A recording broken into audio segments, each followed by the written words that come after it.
প্রিয় ছাত্রছাত্রীরা, আজ তোমাদের এই ক্লাসে একটি খুব গুরুত্বপূর্ণ জিনিস নিয়ে আলোচনা করব। তোমরা হেডিং দেখেই বুঝতে পারছো যে আজ এই ক্লাসে আমি কী নিয়ে আলোচনা করতে চলেছি। দেখো, তোমরা অনেকেই যখন কোনো প্যাসেজ থেকে কোশ্চেন করতে দেওয়া হয়, লেখার সময় প্রায়ই ভুল করো। হয়তো অনেকেই অ্যান্সার ঠিক করছো, তথ্য বা ইনফরমেশান ঠিক দিচ্ছ, কিন্তু বাক্যের গঠন ঠিক হচ্ছে না। মেইনলি যেটা তোমাদের সমস্যা, তোমাদের গ্রামাটিক্যাল মিস্টেক কিছু হয়ে যায়। তাই আজ আমরা এই ক্লাসে শিখব কীভাবে ইংরাজিতে প্রশ্ন থেকে উত্তর লিখতে হবে, how to write an answer from a question. তো চলো আমরা আস্তে আস্তে শিখে নিই। তোমরা অনেকেই ইংরেজি প্যাসেজ যেমন সিন বা আনসিন এগুলি থেকে ঠিকমতো উত্তর লিখতে পারো না। বেশিরভাগ ক্ষেত্রেই বাক্যের গঠন ঠিক হয় না, অনেক গ্রামাটিক্যাল এরর্স থাকে। তাই এসো আজ আমরা শিখে নিই কীভাবে প্রশ্নের উত্তর লিখব। আজ আমরা এই ক্লাসে শিখব ডু ভার্ব দিয়ে প্রশ্ন থাকলে তার উত্তর কীভাবে লিখব। তোমরা অনেকেই জানো যে প্রশ্ন যখন করা হয় বিভিন্ন ভার্ব ইউজ করা হয়, মেইনলি অক্সিলিয়ারি ভার্ব বা হেল্পিং ভার্ব ইউজ করা হয়। তার মধ্যে ডু ভার্ব একটি অন্যতম। তো আজ আমরা সেই ডু ভার্ব দিয়ে প্রশ্ন থাকলে তার উত্তর কীভাবে লিখব সেটাই শিখব। তারপর পরের ক্লাসগুলিতে অন্যান্য প্রশ্ন নিয়ে আলোচনা করব। প্রথমেই আমরা দেখে নেব যে একটা প্যাসেজ থেকে ডু ভার্ব দিয়ে কি কি ধরনের প্রশ্ন হতে পারে। যেমন দেখো, what do the villagers think. প্রশ্ন করলাম, what do the villagers think, গ্রামবাসীরা কি মনে করে। What does the boy think, ছেলেটি কি মনে করে। What did the girl think, মেয়েটি কি মনে করেছিল। তোমরা দেখে নাও, যেখানে ডু ভার্বের 3টে ফর্ম ইউজ করা হয়েছে। প্রথম বাক্যে ডু ইউজ করা হয়েছে, সেকেন্ড বাক্যে ডাজ ইউজ করা হয়েছে এবং থার্ড বাক্যে ডিড ইউজ করা হয়েছে। তাই ডু ভার্বের এই ফর্মের চেঞ্জের সঙ্গে সঙ্গে অ্যান্সার লেখার সময় এই বাক্যে যে ভার্ব আছে দেখানো, থিঙ্ক, এটাও থিঙ্ক, এটাও থিঙ্ক, এই থিঙ্কের কিছু পরিবর্তন ঘটবে, থিঙ্ক ভার্বটির কিছু পরিবর্তন ঘটবে ডু ভার্বের ফর্ম অনুযায়ী। সেটি আমরা আস্তে আস্তে আলোচনা করব। চলো দেখি।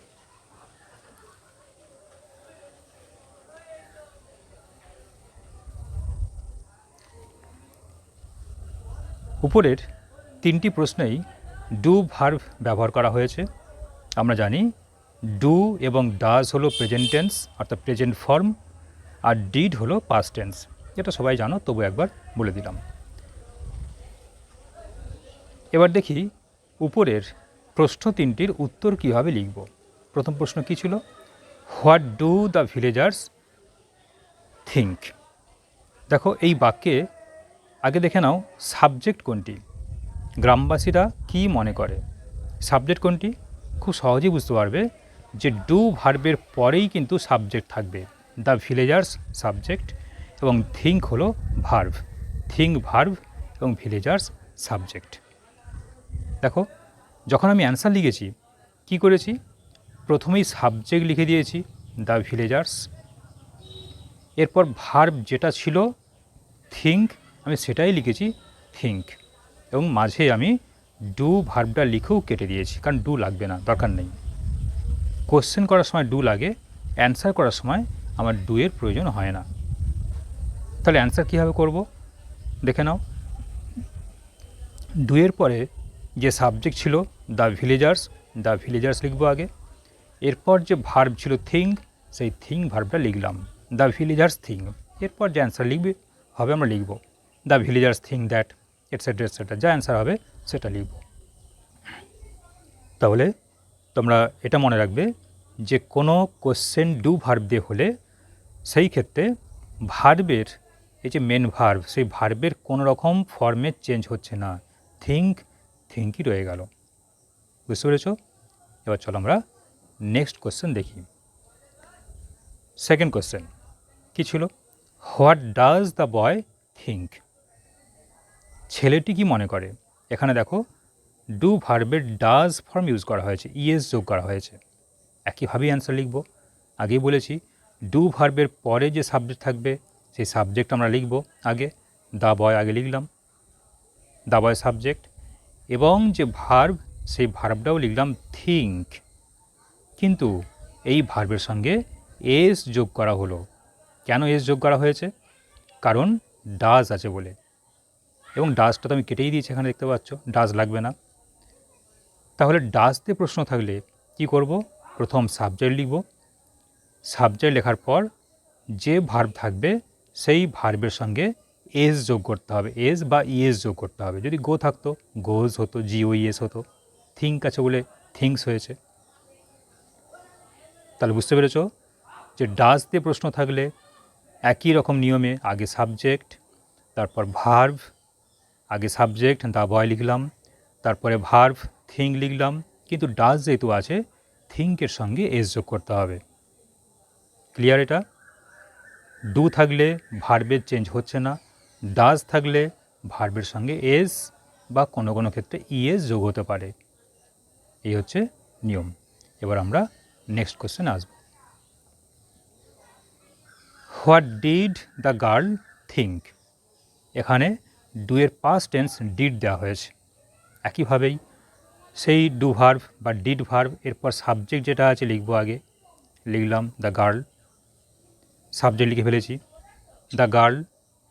ভার্ব কি থিঙ্ক, কিন্তু যেহেতু এখানে পাস্ট টেন্স ইউজ করা হয়েছে, ডিড লেখা হয়েছে পাস্ট টেন্স, সেহেতু থিঙ্কের আমরা পাস্ট ফর্ম লিখব। থিঙ্কের পাস্ট টেন্স কি? থট। থিঙ্কের পাস্ট টেন্স হচ্ছে থট। সেই থট ওয়ার্ডটা আমাদের লিখতে হবে।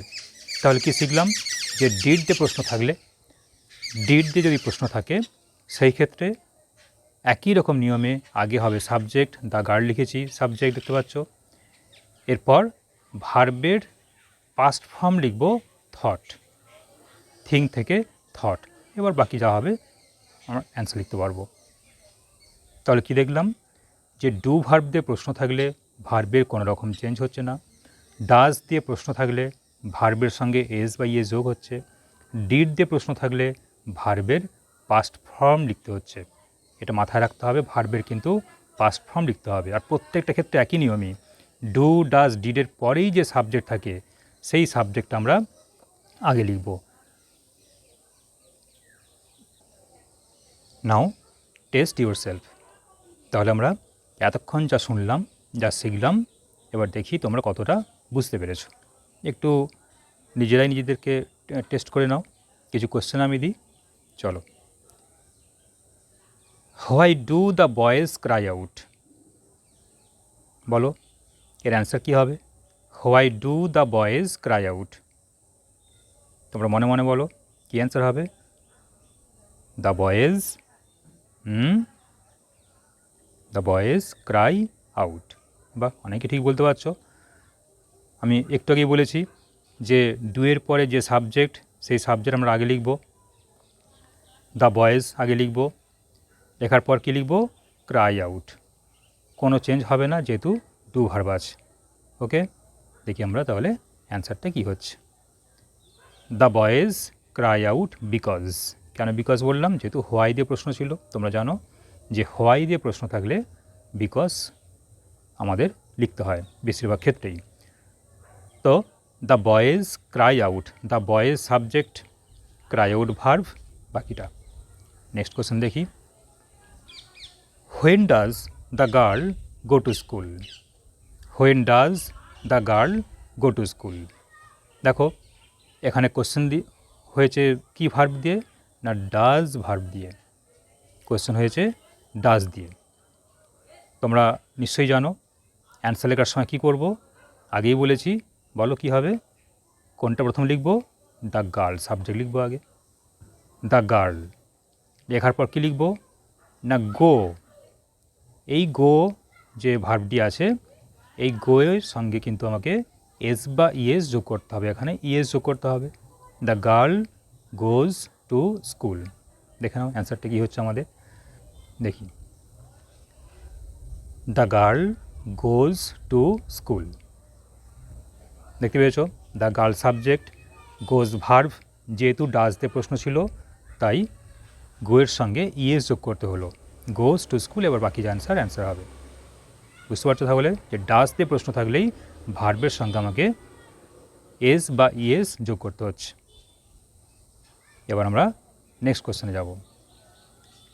How did Mina solve the problem? How did Mina solve the problem? বলো অ্যান্সার কী হবে? প্রথম কী লিখবে?